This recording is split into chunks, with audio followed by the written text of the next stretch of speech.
Today we're going to be learning how to make the stylish inverted pleat blouse, inverted A-line pleat blouse that has a shoulder dart detail.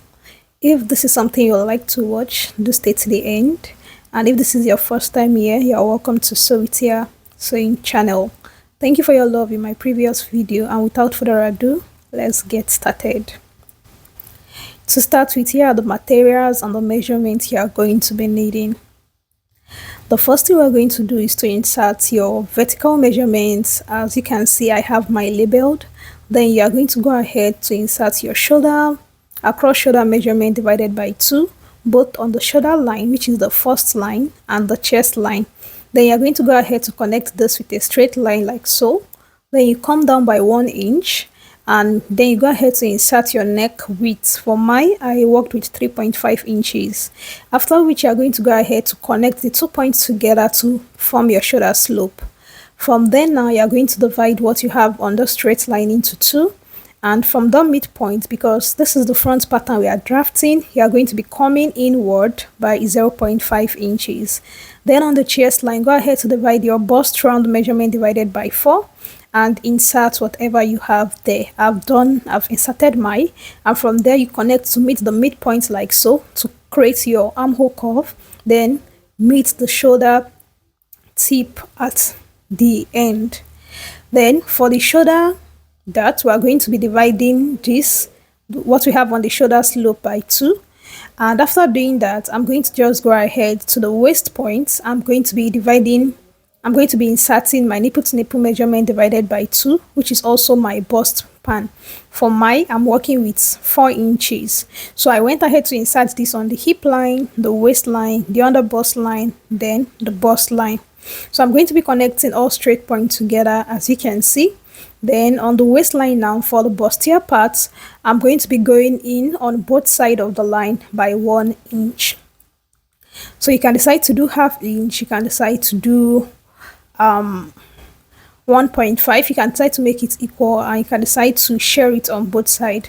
But for the purpose of this tutorial, I'm just using 1 inch on both sides. So I indicated this on the under bust and on the waistline, as you can see me do, and I went ahead to connect the 2 points like so. Now, after doing that, because we want this to have the bustier effect, I'm going to be giving this a slight curve. As you can see the way I used my pattern master to achieve this, just go ahead to do the same. You could also use a French curve. Then I'm going to go ahead from the midpoint of that shoulder line, on that shoulder slope point, I'm going to be connecting it to meet the bust line. After that, I went ahead also to create a slight curve from the under bust down to the bust line on the center front part. So this is what we have. We are creating a shoulder bustier already. Then on the hip line, I'm going to go ahead from that point to also connect what I have on the waistline. I'm connecting it straight like so, and this is what we have at the end of the day. So it means I'm going to be cutting this dart away. So I went ahead to insert my neck depth. I used 3 inches in my 3.5 also. You can decide to go lower depending on whatever you want. Now after doing that, I went ahead to insert my waist round measurement divided by 4. Then I added the 2 inches for the dart which I had taken out. Then I added 1 extra inch for my sewing allowance. Then on the lower part, I divided my hip round measurement by 4. I added the 2 inches for the dart which I have taken out, and at this point I discovered my pattern paper would not accommodate that 1 inch dart, so I had to reduce the seam allowance rather to be 0.5 inches. So I went to the upper part and I corrected this. I'm going to be adding the extra seam allowance on fabric when I'm cutting. Okay, so I'm just going to go ahead now to connect the waist down to the hip points and the chest line down to the waist point. So this is what I have.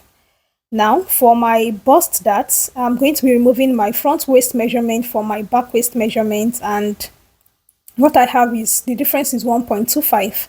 That is what I'm going to use to mark out my bust that, as you can see me do. Now this part is very important. You have to take these two measurements when you want to sew this in order to have a perfect fit. Always remember that your front length is always longer than your back length because of the presence of the bust. So at this junction, we are going to go ahead now. On the lower part of the hem, I'm going to go up by 1 inch just to give this blouse a slight curve instead of a sharp corner.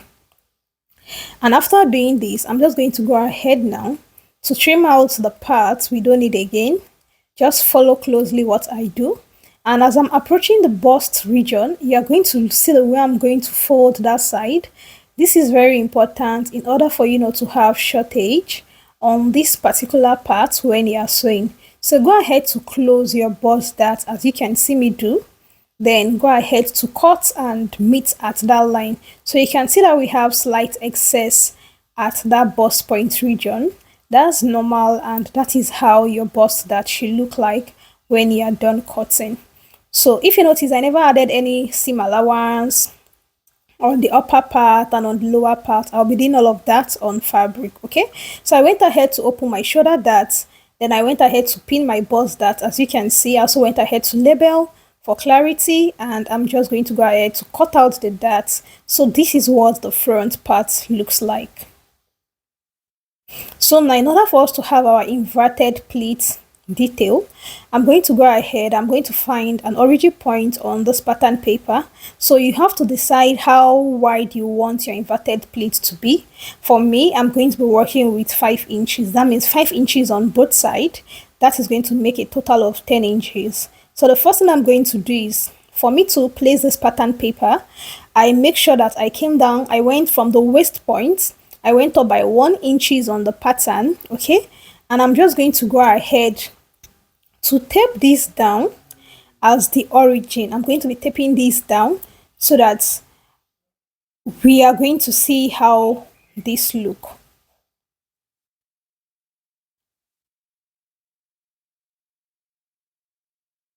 So you can see that I have clearly 1 inch at that point. And I'm making sure that this is straight. Please, you need to be very careful at this point. So I just went ahead to tape this down. As you can see, I remember I said I want 5 inches on both sides. That's the center front and the side front. So that makes a total of 10 inches, which should be joined together. So after doing that, this is what it looks like. Okay, so the wider you want it, the more space, the more fabric is going to consume. So that's a 5-inch point at the midpoint there. Then I'm just going to go ahead to mark where that 10 inches is, and on that 10 inches point where I have, I'm going to go ahead to make a straight line there, so that that is going to guide me as I place my side front to that point. So please try to ensure that whatever you're doing at this point is really straight in order to have something very accurate. And the start point of wherever you're placing your paper is also important. So just look at what I'm doing closely.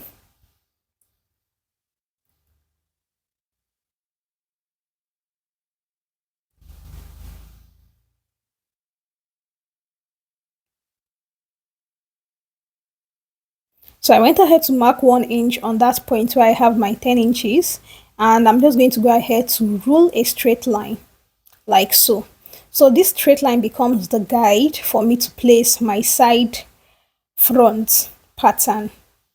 So having got that right, remember I left the 1 inch before the waist point also, and this is what it's going to look like after taping down. So another thing you can easily do, especially if you're a total beginner, to ensure what you did is accurate, is to go ahead and bring this closer like I did to my, you can see the way I brought it closer, right?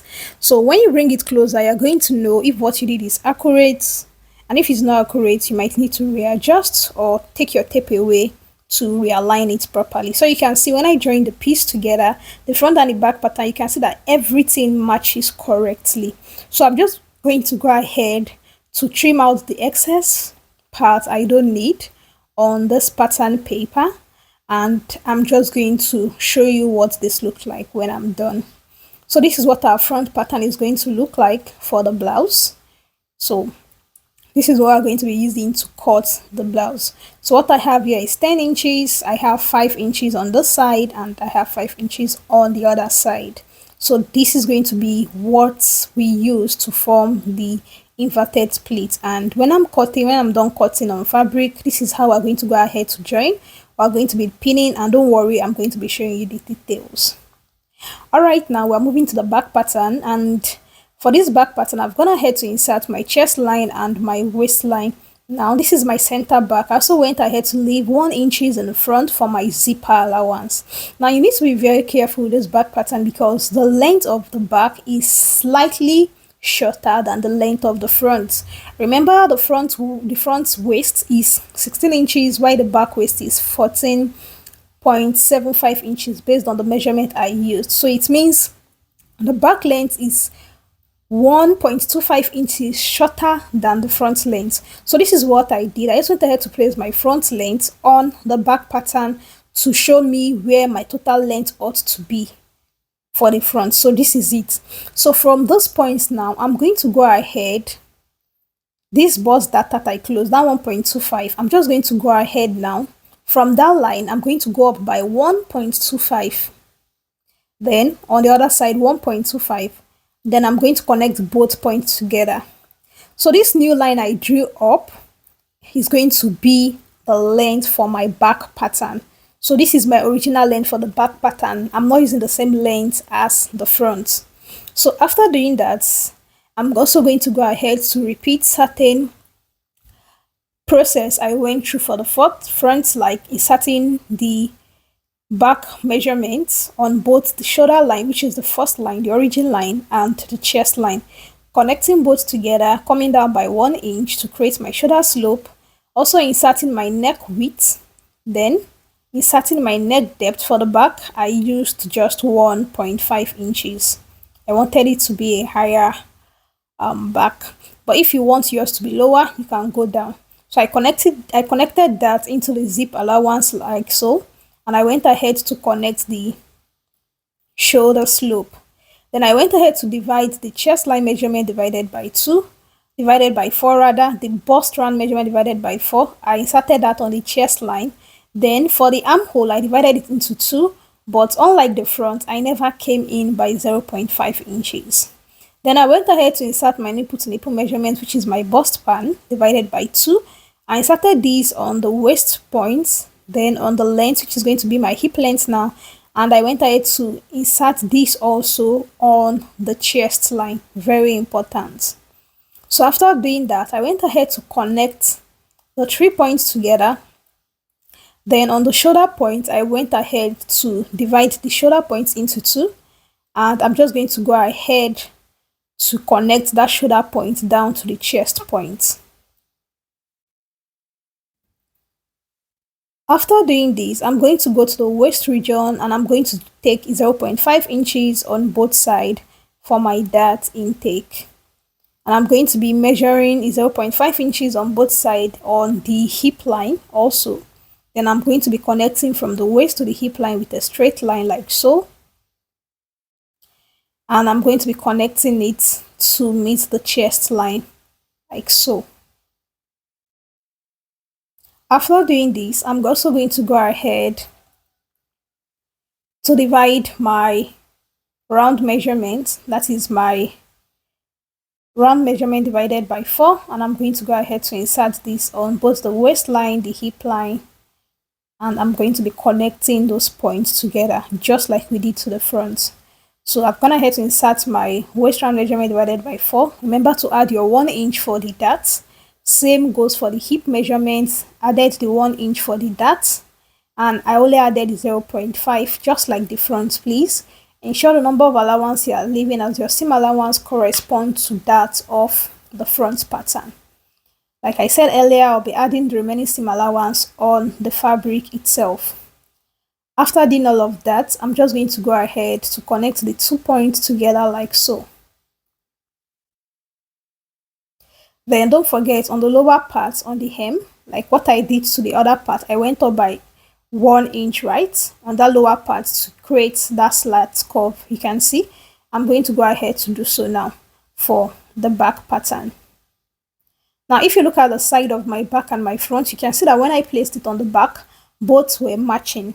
That is how your pattern is supposed to be. If your pattern is not matching, then especially at the side, there's going to be a problem when you are sewing. So after doing all of that, I went ahead to trim off the excess I don't need again.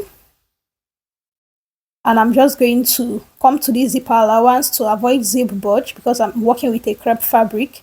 I'm going to go ahead to take 0.5 inches from the waist region, and I'm going to connect it from that point to the lower part like so. Then I'll go and connect it to the upper part like so. So I'm going to be taking away all of that in order to avoid zip bulge when I'm sewing my zip.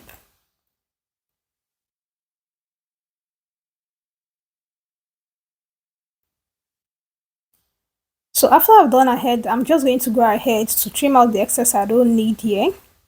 That's my center back. I went ahead to label for clarity, and this is what I have for the two-piece. So the same thing I did in front, when it comes to the point of, adding the 10 inches, I ensured I did the same at the back. So if you are watching up to this point and you are getting value, please don't forget to hit the subscribe button if you are yet to be subscribed. If this is your first time here, please turn on your notification bell so that when I post videos, you get to see them first. If you got value for this video, don't forget to drop a comment, like, and share this video so that I can see it too. So this is what the back pattern look like. I added the same 10 inches. So this is what the front and the back. The front definitely looks longer for the center front and the center back, while the side is equal. So this is how your pattern should be for this shoulder bustier blouse.